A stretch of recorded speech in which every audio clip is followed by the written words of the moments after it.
Doug. And I'm Cathy. And this is Maggie Mae.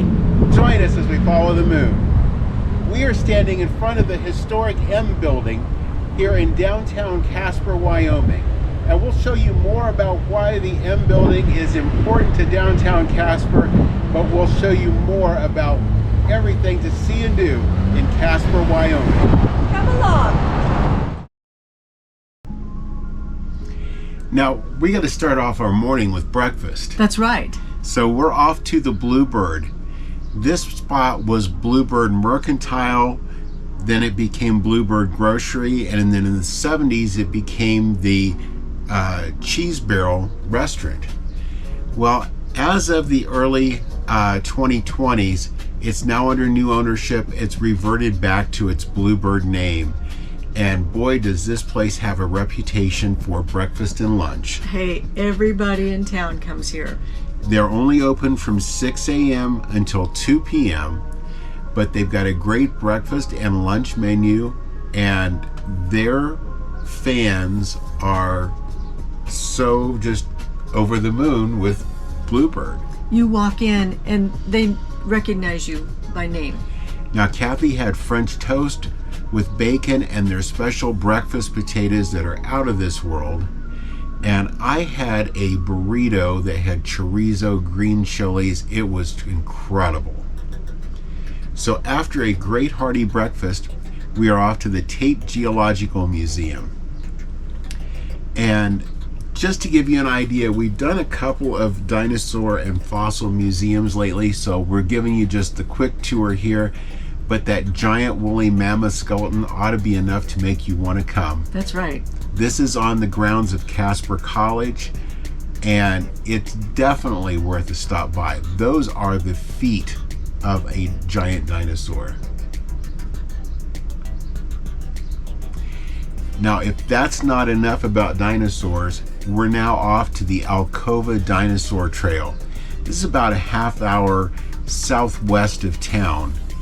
And this is a short half-mile trail, but it climbs 300 feet in that short half mile. It's quite a workout, but if fifth graders can do it, we can. That's right. And fifth graders are important because they're the ones that actually found the dinosaur remains back here years ago. The ripple marks in the rocks, there's great signage all the way up here that, one, explains all this to you, and two, gives you a great excuse to stop and catch your wind. That's right. There you can see the handprint in that rock. Yeah, I don't think I needed an excuse to stop. I just did randomly. It was warm, there's not a lot of shade, and it's quite a steep climb. I think there were a couple of benches along the way. Yeah, I think there was two spots with benches. The different types of rocks as you go along are explained. It's very interesting trail. It is a bit challenging, but it is very doable. There you can see the different types of rocks layered within this one massive boulder. It really is amazing.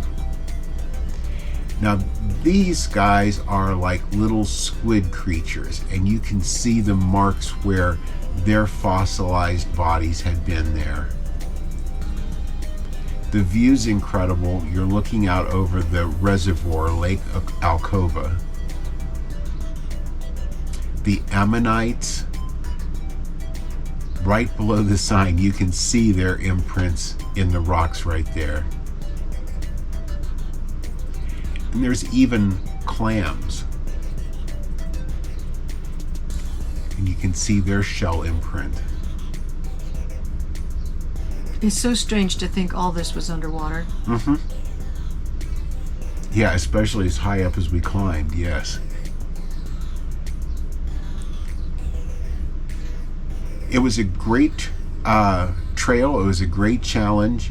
You can see how far up we are above the road in the parking area there.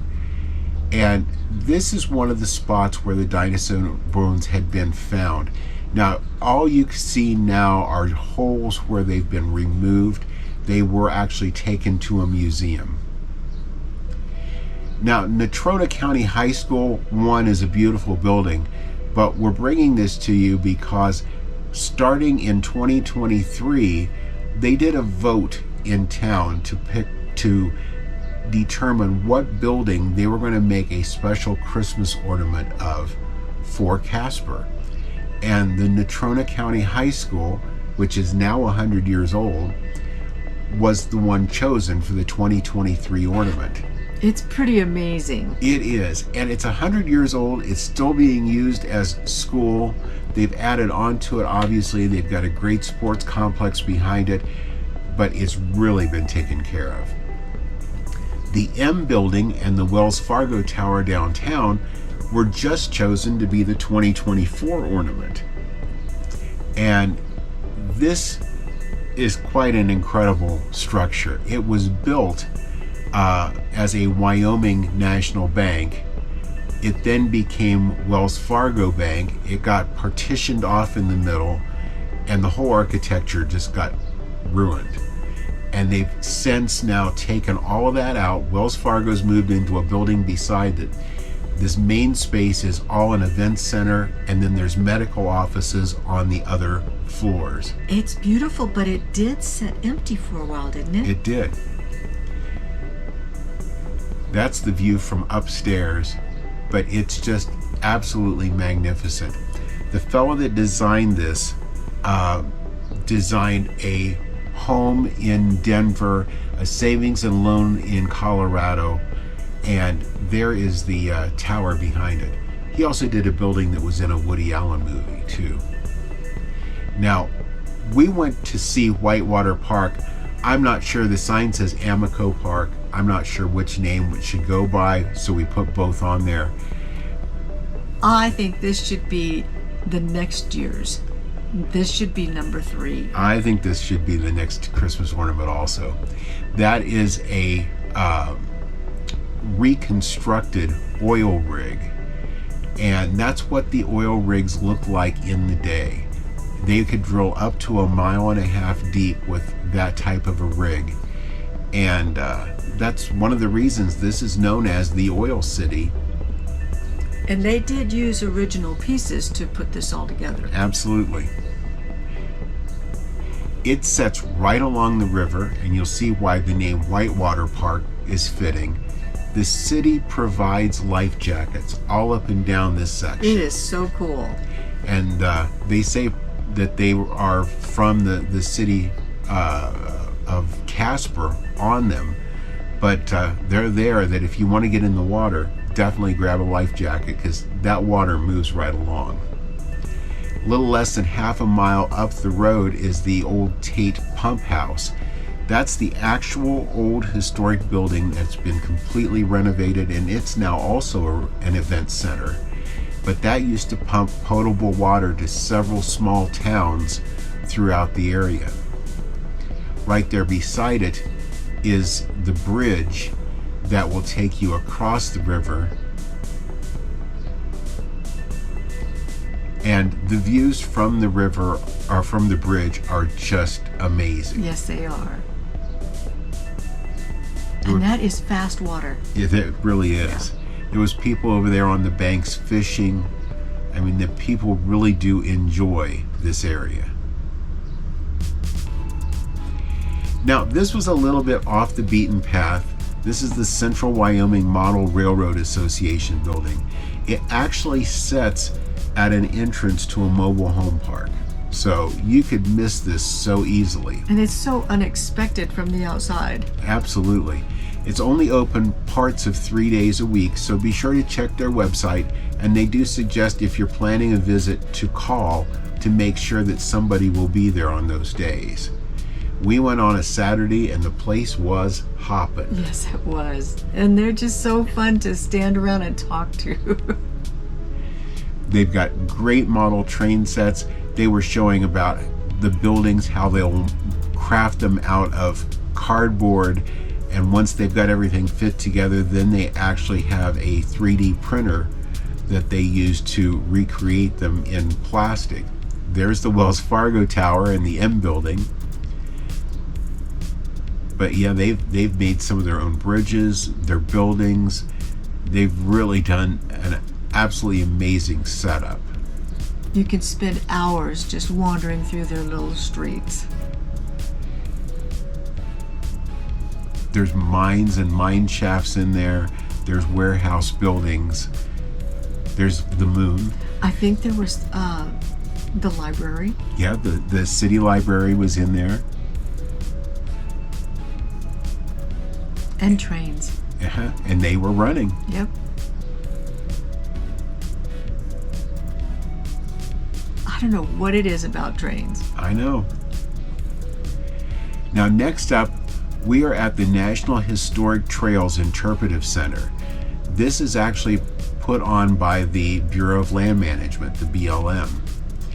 And you drive this road kind of around and up a hill. It takes you to the markers.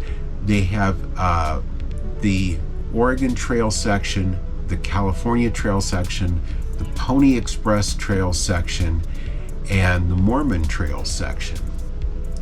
And they have a lot of the history amongst all four of the trails. You see the signs are color coded. There's dots on the sidewalk that will take you to the displays on the inside. But before you go in, this is the view you have of Casper.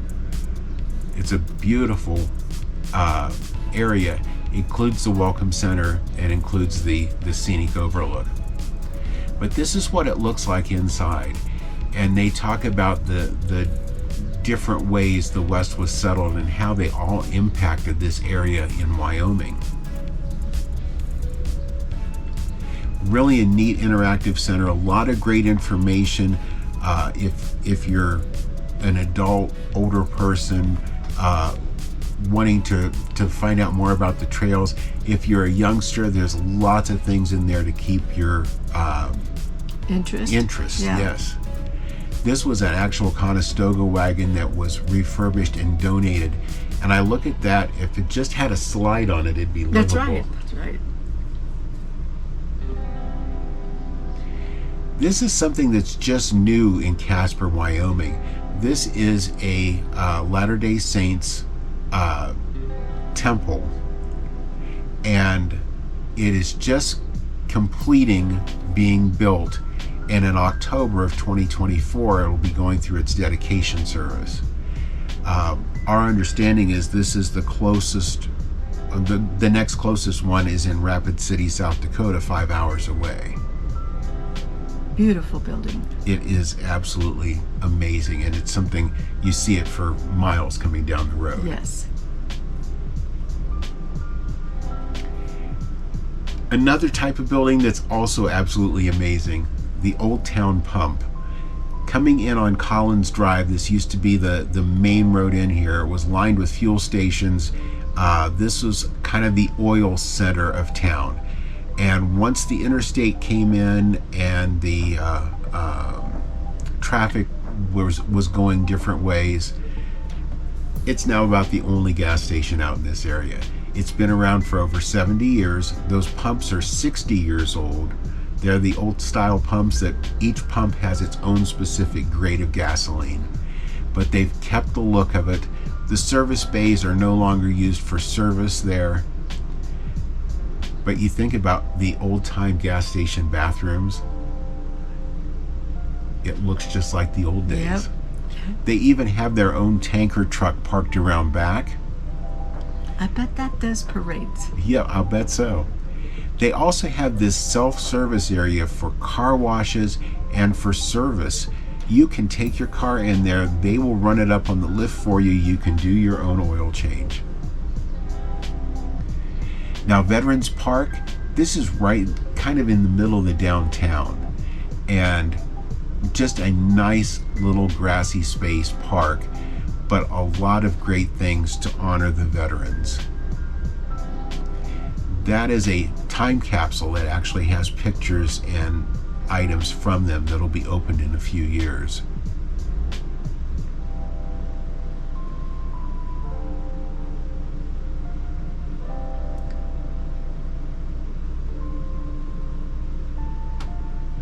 And the signage throughout the park is all about each specific conflict and the impact it's had on the community. Very near there is their art museum. The Nick, as it's known, has great artwork around the museum, and unfortunately the museum is closed on Sundays and Mondays, so we weren't able to go in, but even if you just go walk the grounds, it's worth it. There were a lot of statues around the city too. It's kind of an artsy kind of place, isn't it? It sure is. Beautiful building. The building has a lot of artwork on the outside. It's been tended by the garden club there for, I believe, around 30 years. See the lace on the trees? I'd never seen that done before. The plants are just beautiful. The garden club's done a wonderful job with the outside, keeping the visual interest. But yes, there's artwork everywhere. And it's a beautifully restored building. One of the main transit stops is also located right out front. Now for something entirely different, this is down at Rest Area, down on Wyoming 220 south of town. Independence Rock. This was a stop for people heading west, and I believe it was around 5,000 names have been inscribed on the rock over time. And you'll see some from back in the early 1900s. But there is a path that goes all the way around this rock, and we took the path, and you were allowed to climb on it. We did not. No, we didn't. And there are a couple of places that it's not a bad climb going up. It's not as steep in certain spots. This was an area that was a lot of Boy Scout troops and things like that over the years had been out to the property and had markers left there.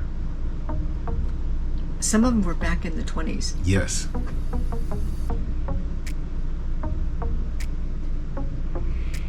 The rock in the very front is real smooth. As you go back, it starts to become more loose rock.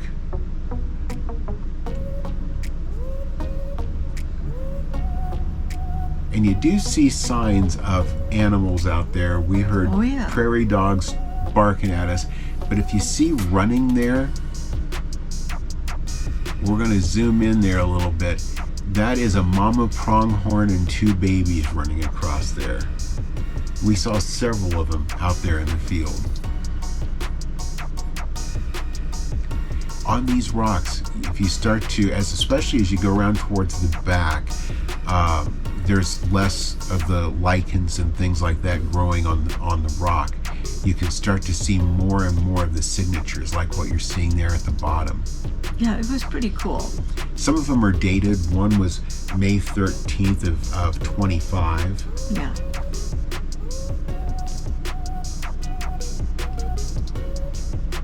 So that's almost 100 years old.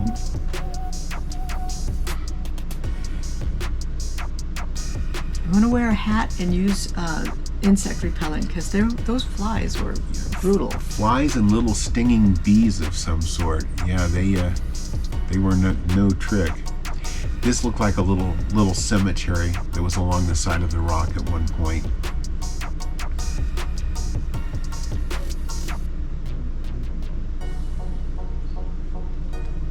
The path was clear though. Yeah, the path was great walking. In some areas it was wide and gravel, in other areas it was more narrow. This is a story of a person who came through there and had put the Oregon Trail inscription on the rock up there. It's hard to see in that picture, but it's really amazing that had been there for 100 years. Another piece of history, the Fort Casper Museum. This is a fort that had kind of a short heritage. It was built, I believe, in 1863. In 1864, it was enlarged. And by 1867, in a battle with the natives, it had been burnt to the ground. Yeah. The city came back through and rebuilt it almost 100 years ago. And they've got a great little museum. That's their original fire bell. The museum is more on central Wyoming than on the fort itself. There's one of those sheep tenders wagons. Now, I would live in that. After you go through the museum, then you come out to the fort. This very first building that you come to was actually their little general store. I loved how these were all set up. Yeah, they look like you were just absolutely stepping back in the moment. There was a blacksmith shop, had a corral behind it. There were more buildings there originally. These are just the ones that have been rebuilt on the same spots. This was living quarters. They do have a nice map. Let you know what each one is as you go. This was their laundry area. This was part of their stalls for their livestock. This was their commissary.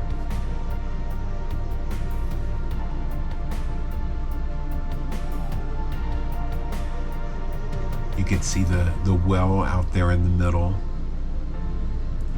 Now, if you notice, these bunks are a little bit larger, and that's because the troops had to sleep 2 men to a bunk.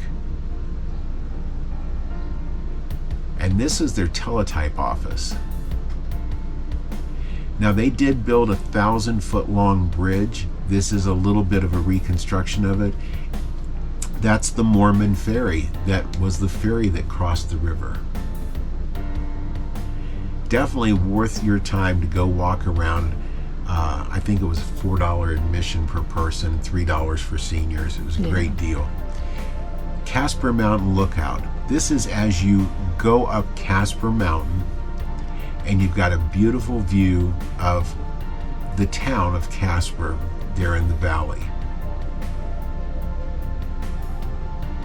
Temperature dropped significantly. Yeah, I think in just maybe 3 or 4 miles going up the side of that, and the lookout's about 2/3 of the way up, I would guess. The temperature dropped like 8 or 10 degrees.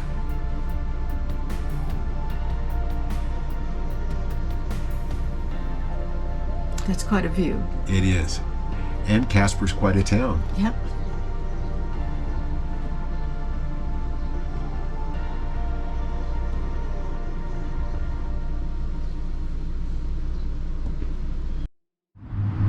Well, Cathy, what did you think about our time in and around the oil city, Casper, Wyoming? I really like this town. It was really neat. A lot of artistic people must live here everywhere. It's really neat. The water going through. Yeah. It's a little bit larger city than what I thought it was coming into it, but yet it still feels like a very small town. So with that, if you've enjoyed the video today, leave us a thumbs up. We really appreciate it. If you haven't already subscribed, watch for the button up here at the end of the video. Tap that. You can ring the notification bell, and you'll know when every one of our videos come out. And thank you for following us as we follow the moon.